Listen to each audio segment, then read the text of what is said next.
Yeah, hi there. These comments are for OB, and I am Michael, the founder, owner, and the materials writer for all of your lessons at the 7-step system to pass the TOEFL IBT. I'm going to listen to some of your independent speaking practice tests. So let's listen to the first one. Hi there, Michael, the founder and instructor of the 7-step system to pass the TOEFL IBT, and this is Obaidullah, one of your TOEFL course students. You got it, man. And in this time, I respond a question in 45 seconds. I was hoping if you could evaluate my pronunciation As skills, always, I give will. me a score, and give me some advice. You got it. And on my last practice test, I achieved a score of 23 out of 30. Yes. And in this time, I would like to achieve a score of 25 or 26 out of 30. So the question that I'm gonna read belongs to practice test number 11. Okay. So the question is, your friend doesn't know what to study at university. What would you advise him to do? Give specific reasons and examples to support your point of view. All right. So the response, if my friend doesn't know what to study at university, firstly, I would tell him to talk to a counselor on campus or university. And because the counselor on campus or university... Now, wait a minute. So if my friend doesn't know what to study, I would actually say there I will, probably not would. Here, hold on just a quick second. I'll be right back. Hello?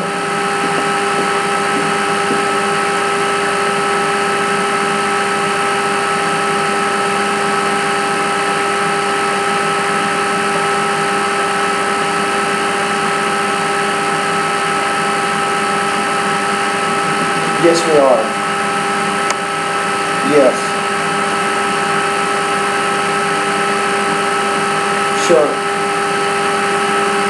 All right. Bye-bye. Okay, sorry about that. Now, what I'm saying is, if you say if my friend doesn't know what to study, I will advise him, or if my friend didn't know what to study, I would advise him. So if you're using the simple past, you can talk about a present and possible situation.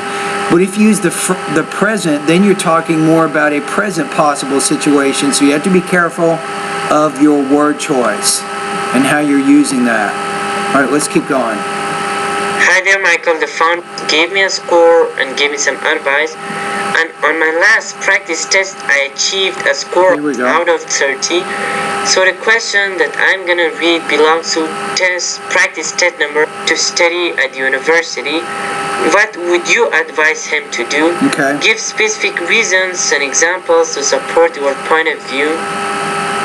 So the response, if my friend doesn't know what to study I would say if my friend didn't know what to study. Firstly, I would tell him to talk to a counselor on campus or university.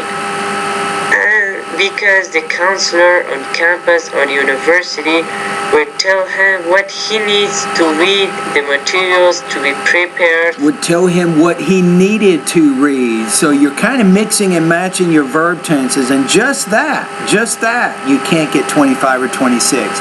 You cannot have verb tense problems and get a high score in this kind of speaking test. For university studies. And secondly, I would tell him to pursue a subject which he has interest on that, and in which he has an interest. I would tell him to read once those books which he has interest on them, so then he will know what to study. To read those books in which he has an interest. You don't have to say which he has an interest in them. Once you use the word which, you don't need that pronoun them, so that's a language use error. University. Finish. Yes. Now, this one you had some language use issues, I think, that are going to cause you to score a little bit lower, and you had some delivery issues. So your score here, I'm going to put you to about 2.83 out of 4, 22 points out of 30 on this practice test. All right, let's go to practice test number 12.